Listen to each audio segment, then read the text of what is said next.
আপনারা আপনাদের কোম্পানিতে কি পলিসি নেবেন সেটা আপনাদের ব্যাপার, কিন্তু আপনার এই মনোভাব যদি আমাকে আগেই জানাতেন তাহলে আমি নিশ্চিতভাবে আপনার কাজে আসতাম না।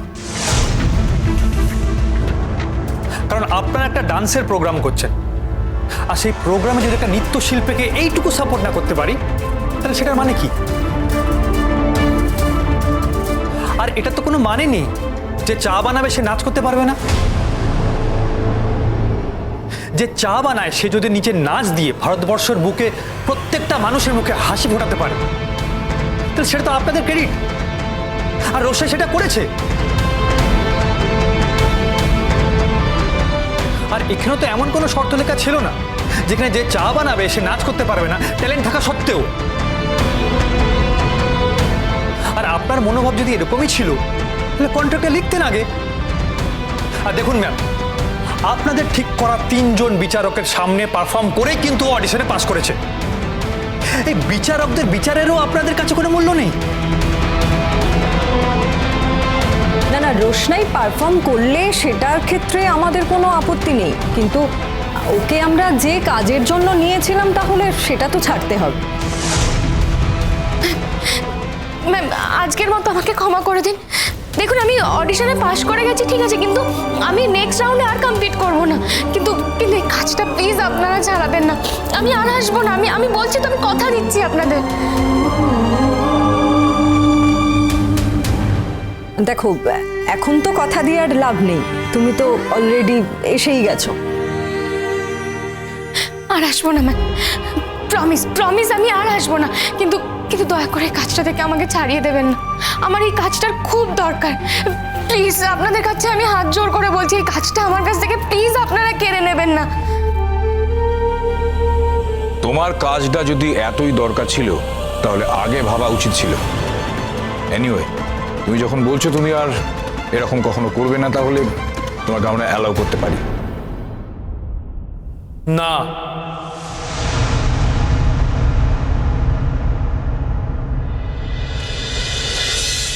পেমেন্ট আটকে ছিল বড় বৌদি, পেটের দায় গিয়েছিলাম। পেটের দায়?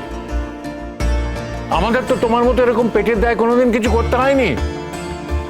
এরকম উল্টো পাল্টা ভাবে রোজগার করার কথা কখনো ভাবিনি।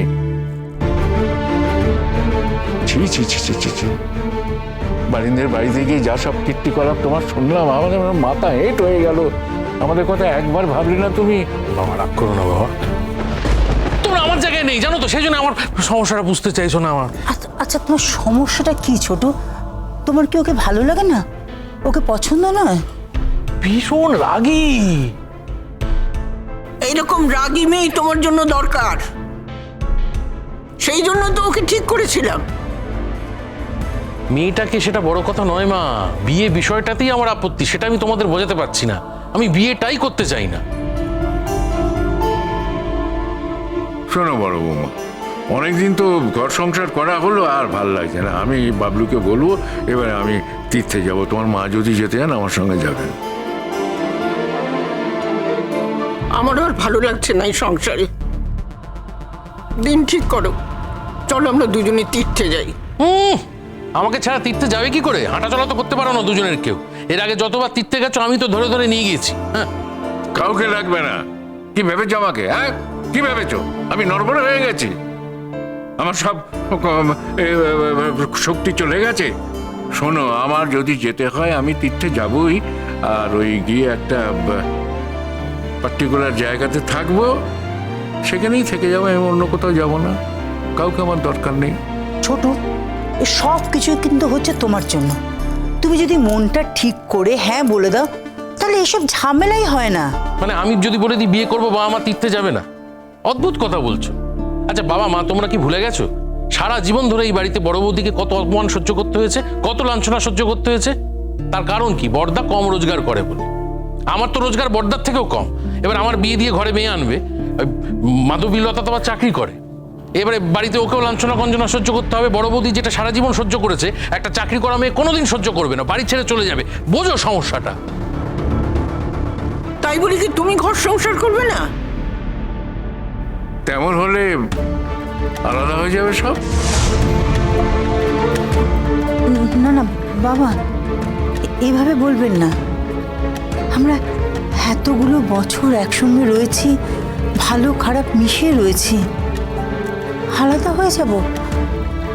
না না বাবা, এইভাবে সংসারটাকে ভেঙে দিতে পারবো না বাবা, কিছুতেই না। না মানে ওনারা অনেক বড় বড় মনের মানুষ, সেই জন্য এখন ওকে কাজে বহাল রেখেছেন। অন্য কেউ হলে শটান কাজ থেকে বের করে দিত। অন্য কেউ কি করতো সেটা আমার জানার দরকার নেই, সেটা আলাদা ব্যাপার।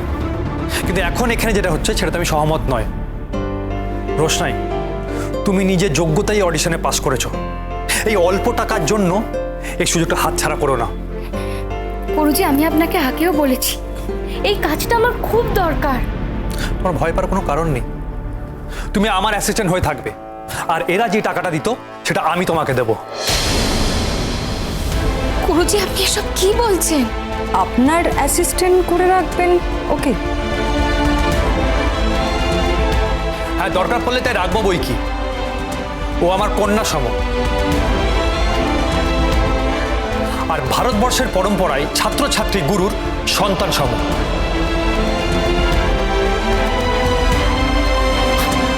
ম্যাম, আপনি হয়তো মহাভারতটা ঠিক করে পড়েননি, সেখানেও উত্তরাকে অর্জুন নিজের মেয়ে বলে মেনে নিয়েছিল। আর সেই পরম্পরায় মা আর মেয়ে সমান, আর রোশনাইও আমার কাছে মা আর মেয়ে। আর অনেক দিনই আমি মাতৃহীন, ও আজ থেকে আমার বাড়িতেই থাকবে। আর রোশনাই, আজকের পর তুমি চায়ের কাজ করবে না, তোমার ধ্যান জ্ঞান শুধু একটাই, নাচ। দেখুন, ও আমাদের প্রোগ্রামে পার্টিসিপেট করবে আমাদেরই কাজ ছেড়ে দিয়ে, আর আপনি বলছেন এটা আমরা মেনে নেবো?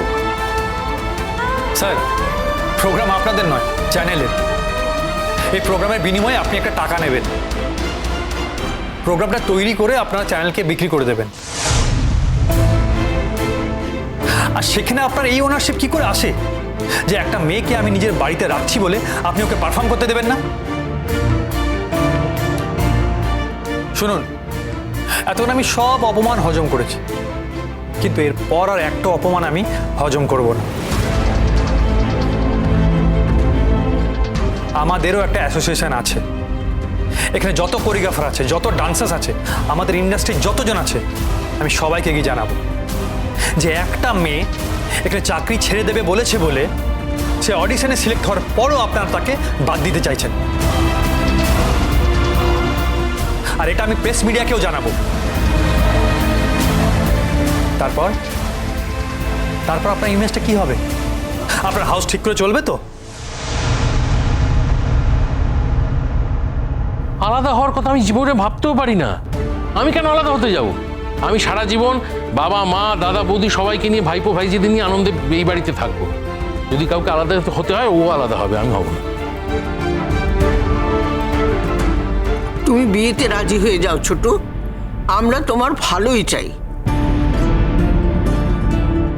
আমি রাজি হলেও না মা, এখন আর তিনি রাজি হবেন না। সে আমাদের ব্যাপার, আমরা বুঝে নেব রাজি হয় কিনা। তুমি তো খারাপ ব্যবহার করেছই, তুমি তাকে এমন কথা বলেছো, বারবার বুঝিয়ে দিয়েছো যে তুমি তাকে বিয়ে করতে চাও না। তাতে একটা মেয়ের খারাপ লাগতেই পারে।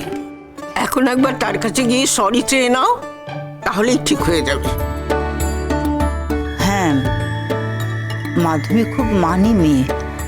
ঠিক আছে, চা হওয়ার হয়ে গেছে, এবার থেকে ঠিক থেকো, আর বেচাল কিছু করো না ছোট। সবার আগে তুমি মাধবীর স্কুলে গিয়ে ক্ষমা চেয়ে নেবে, বলবে যে আমি যেটা করেছি আমার ভুল হয়েছে।